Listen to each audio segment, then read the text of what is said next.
हाँ, तो आपकी प्रिपरेशन कंप्लीट हो चुकी होगी मैथमेटिक्स के लिए, क्योंकि कल आपका मैथमेटिक्स का पेपर है 27 फरवरी। और जो भी एग्जाम में आना है वो आपने सीख लिया। यदि नहीं सीखा तो कुछ क्वेश्चन मैं आपको बता रहा हूँ, तो इन क्वेश्चन को भी फोकस कर लीजिएगा और सीख लीजिएगा। हो सकता है ये आपके एग्जाम में आ जाए। तो पहला क्वेश्चन है, सिद्ध कीजिए कि √5 एक अपरिमेय संख्या है। तो ये क्वेश्चन ज्यादातर पूछा जाता है, बहुत ही मोस्ट क्वेश्चन है, ज्यादातर चांस रहेंगे क्वेश्चन के एग्जाम में आने के लिए। तो √5 एक अपरिमेय संख्या प्रूफ करना है। तो इसके लिए प्रूफ करने के लिए सबसे पहले वो बोल रहा है कि अपरिमेय संख्या है, इसका विपरीत करना है। तो सबसे पहले हम इसको मानेंगे √5 एक परिमेय संख्या है, क्योंकि वो बोल रहा है अपरिमेय संख्या, तो इसको प्रूफ करने का तरीका होता है इसका ठीक विपरीत चलना है। तो यहाँ पर मानेंगे, माना √5 एक परिमेय संख्या है, परिमेय संख्या है। और जब परिमेय संख्या है तो परिमेय संख्या P अपॉन Q के रूप में होती है, और Q की वैल्यू डज नॉट इक्वल 0, यानी कि Q की वैल्यू 0 नहीं होना चाहिए, इसके अलावा कोई भी वैल्यू हो। क्योंकि Q की वैल्यू यदि 0 रख दी जाएगी यहाँ पर, तो P अपॉन 0 यानी कि इनफाइनाइट नॉन एग्जैक्ट, जिसकी वैल्यू नहीं है, तो यहाँ पर Q 0 नहीं होना चाहिए, तो 0 के अलावा कोई भी नंबर हो सकता है। और यहाँ पर एक बात और इसमें ध्यान रखना है, P और Q में कोई भी समापवर्तक नहीं है, समापवर्तक नहीं है। मतलब इसका कि P और Q में किसी भी संख्या का भाग नहीं जाएगा एक के अलावा, यानी कि इन दोनों संख्याओं का एफसीएफ एक है। इसके बाद वर्ग कर देना दोनों पक्षों का, यहाँ पर आएगा 5 equal P square upon Q square. इन दोनों को इंटरचेंज कर लीजिए, तो यहाँ आ जाएगा Q square equal P square upon 5। मतलब हुआ इसमें P स्क्वायर 5 से विभाज्य है, और जब P स्क्वायर 5 से विभाज्य है तो इसका ये मतलब भी होगा कि P 5 से विभाज्य है। इसके बाद जब P 5 से विभाज्य है तो P 5 का गुणक होगा, तो यहाँ पर P बराबर 5R मान लिए, तो यहाँ पर रख देना है, P की जगह पर 5R, Q square equal 5R का स्क्वायर हो जाएगा upon 5, Q square equal 25R square upon 5। 5 से कैंसिल किया, Q square equal 5R square, तो R स्क्वायर इक्वल आ जाएगा R square equal Q square upon 5। मतलब यहाँ स्पष्ट है कि Q स्क्वायर भी 5 से विभाज्य है, लिखेंगे Q स्क्वायर भी 5 से विभाज्य है, क्योंकि Q स्क्वायर में जब 5 का भाग दे रहे हैं तो R स्क्वायर उसका सोल्व आ रहा है, तो मतलब इसका Q स्क्वायर 5 से विभाज्य है, तो Q भी 5 से विभाज्य होगा।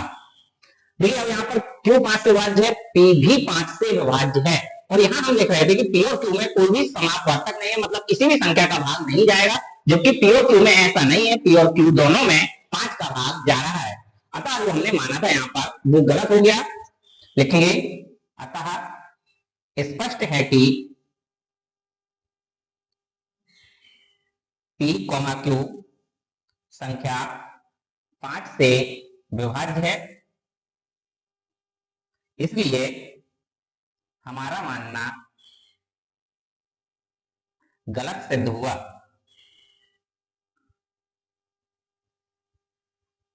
इसलिए √5 एक परिमेय संख्या नहीं बल्कि अपरिमेय संख्या है।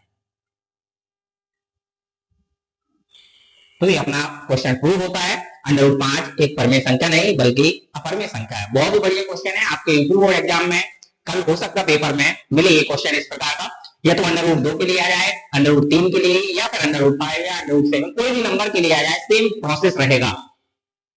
हाँ, तो नेक्स्ट क्वेश्चन है आपका, बारंबारता सारणी से माध्यक, माध्यक या बोले तो माध्यिका,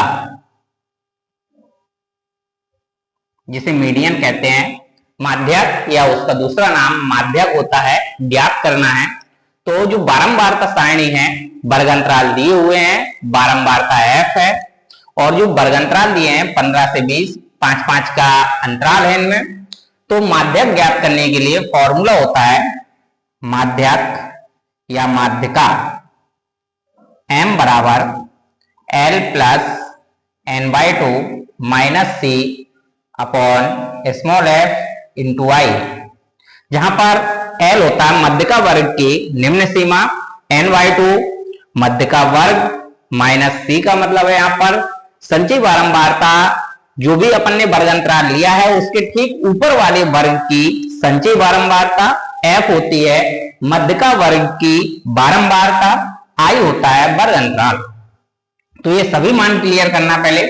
तो सबसे पहले यदि हमें माध्यक ज्ञात करना है तो पहला कॉलम बनता है इसमें संचयी बारंबारता, संचयी बारंबारता, इसको हम C से लिखते हैं।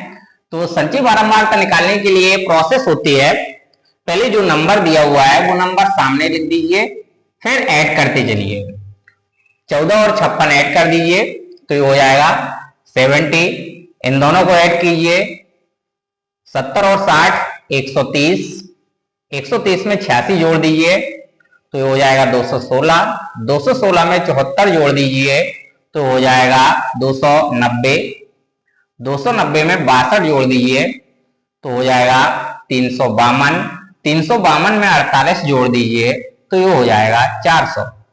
400 जो इसमें आया, यदि हम बारंबारता को ऐड करेंगे तो भी 400 ही निकलेगा। तो देखिए 6 4 10, 6 16, 4 20, 20 2 22, 8 30, 0 हासिल 3, 3 1 4, 5 4 9, 9 6 15, 15 8 23, 23 7 30, 30 6 36, 4 40, ये कहलाता है n, ये हो गया n का मान 400।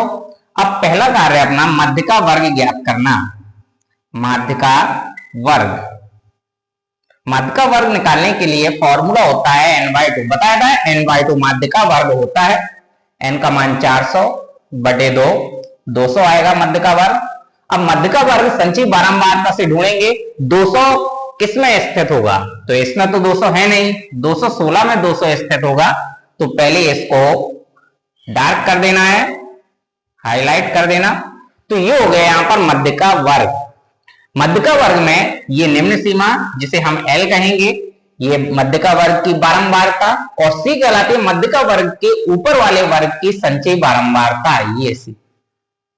सभी मान इसमें रख दीजिए, L का मान हो गया 30, n/2 का मान 200, संचयी बारंबारता ऊपर वाले वर्ग की 130, स्मॉल f का मान 86, और वर्ग अंतराल कितने का है, 5 का।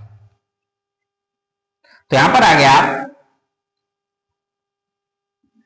30 प्लस इसको माइनस कर लीजिए तो यहां पर आ जाएगा 70 गुणा में 5 बटे में 86,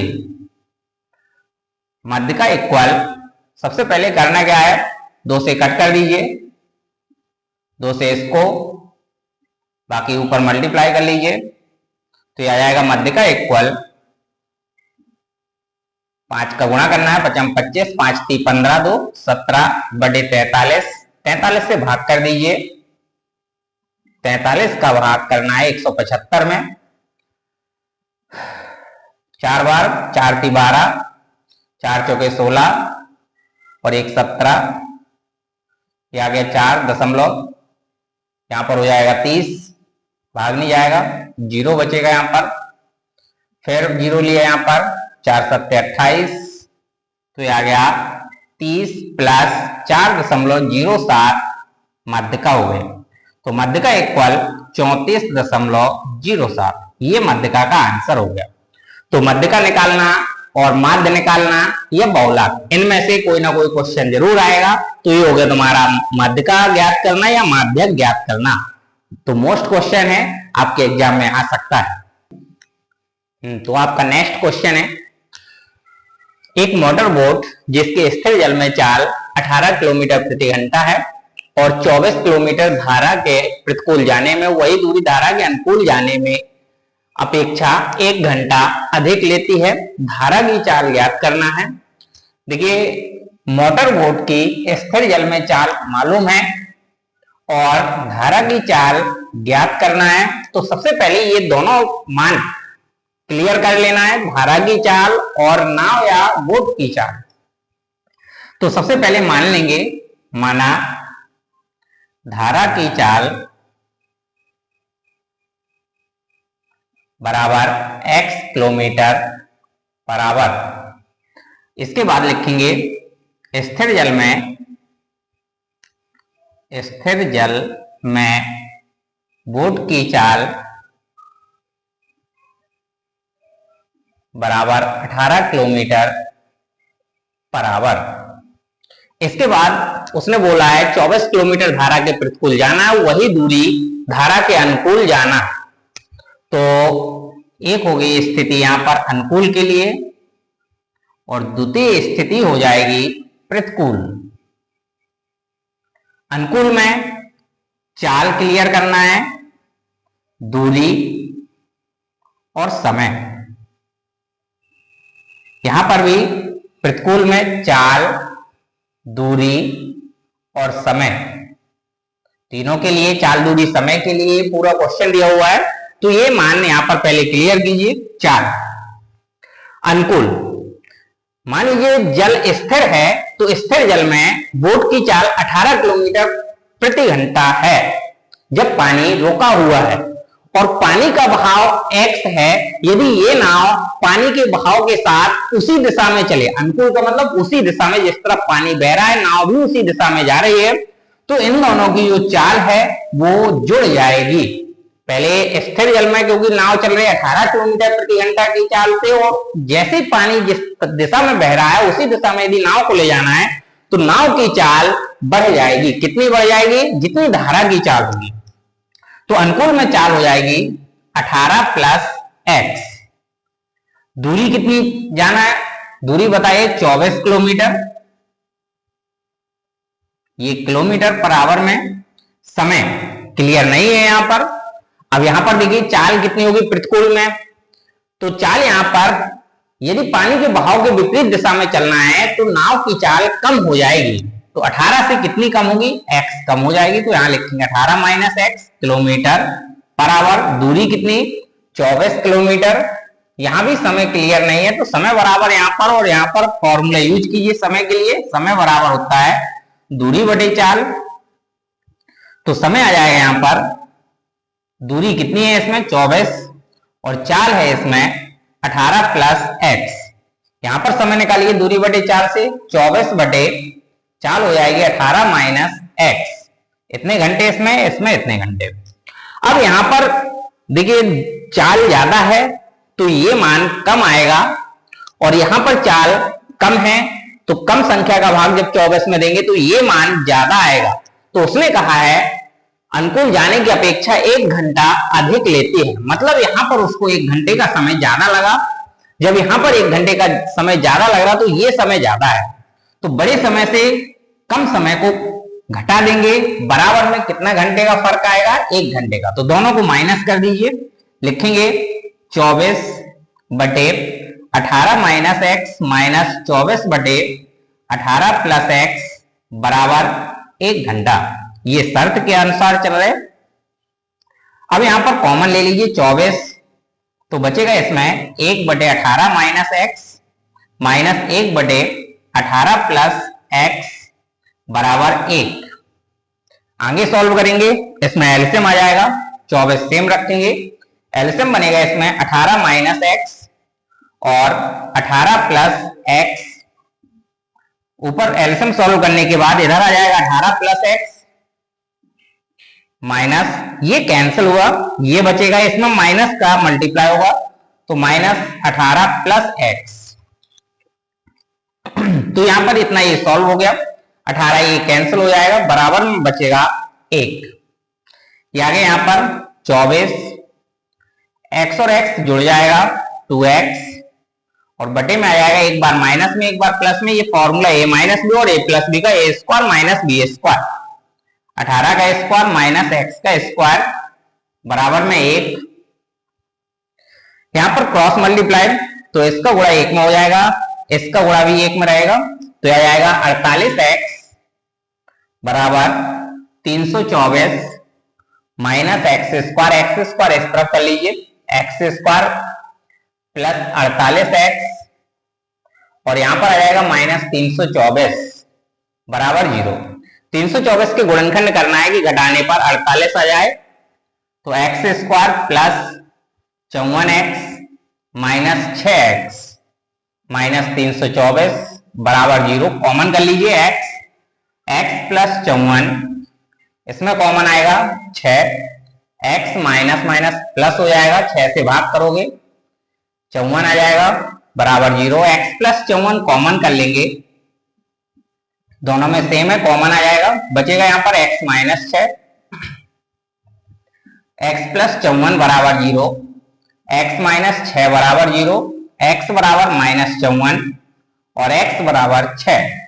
तो ये तो अमान्य रहेगा क्योंकि माइनस में आ रहा, ये मान x का 6 हो जाएगा, यानी कि धारा की चाल x मानी थी, धारा की चाल हो गई, धारा की चाल बराबर 6 किलोमीटर पर आवर।